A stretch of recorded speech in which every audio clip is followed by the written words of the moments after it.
Hey there, how have you been? It's been a bit since we've had our last conversation. I hope it's been well. Today I'd like to talk to you a little bit about grief. Grief doesn't always look like sadness. Sometimes it looks like exhaustion.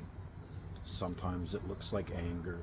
And sometimes it looks like nothing at all.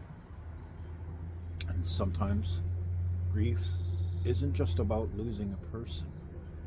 It can be the loss of a relationship, a sense of identity, a home, a language, even a future you imagined for yourself. So today, I want to talk to you about grief in a way that is a little more compassionate and a little less linear than what we've been so used to hearing. Grief doesn't arrive the same way for everyone. Sometimes it's sudden, like an accident or an unexpected loss. Oftentimes, it unfolds slowly through chronic illness or at the end of something meaningful. And sometimes grief is collective, connected to things like displacement, loss of culture, loss of community. And here's something we don't talk about enough. Grief doesn't just live in your emotions. It can show up in how you think, in your relationships, in your energy, even in your sense of who you are. What if grief isn't something you just visit? What if grief is something that reshapes you? There is no single correct way to grieve. For some people, grief is shared through community, through ceremony, through ritual. For others, it's quiet, private, internal, and both are valid. Culture gives grief a kind of structure, a container, when everything else feels uncertain. It can offer meaning, predictability, a sense of belonging.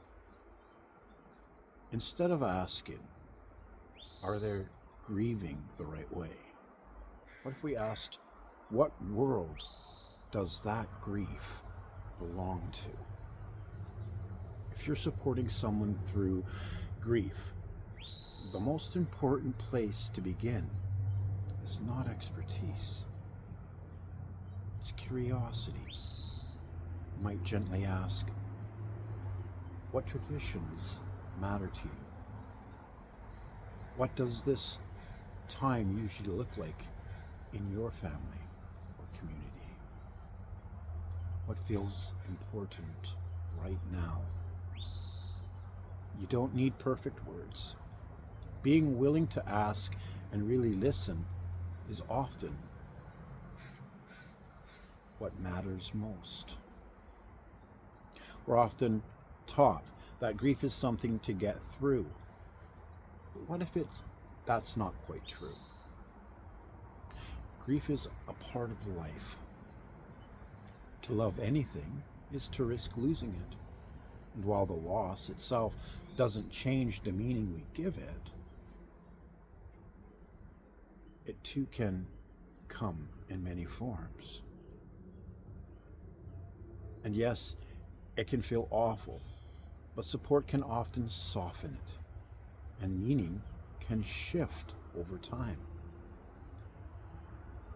What if grief isn't something to solve, but something that slowly teaches you?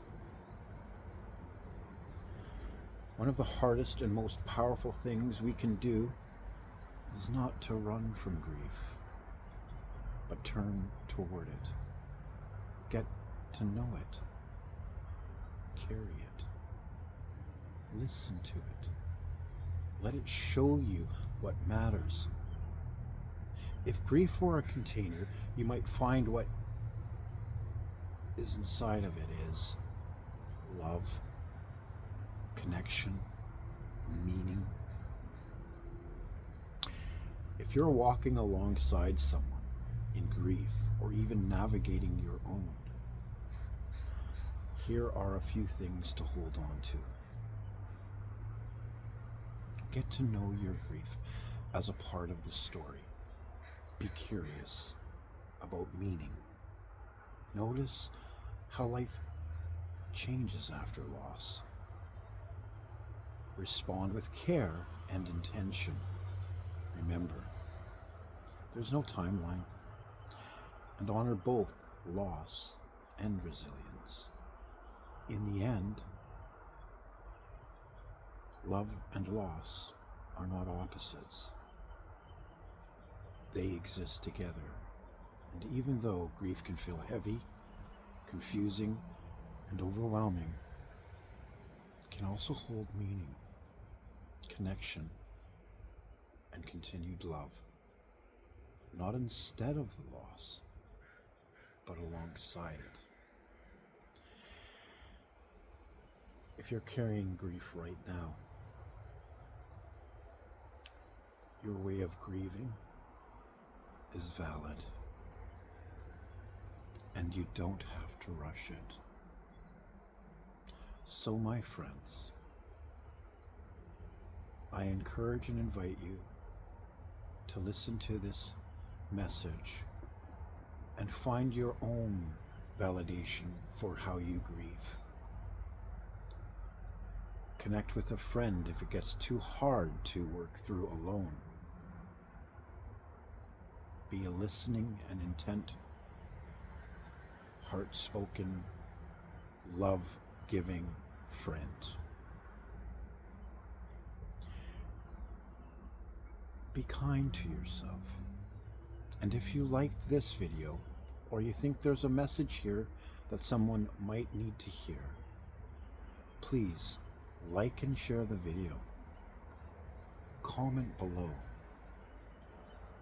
Because this is a network where we come together and can explore different topics and different parts of our lives. And we're here to encourage each other to live well.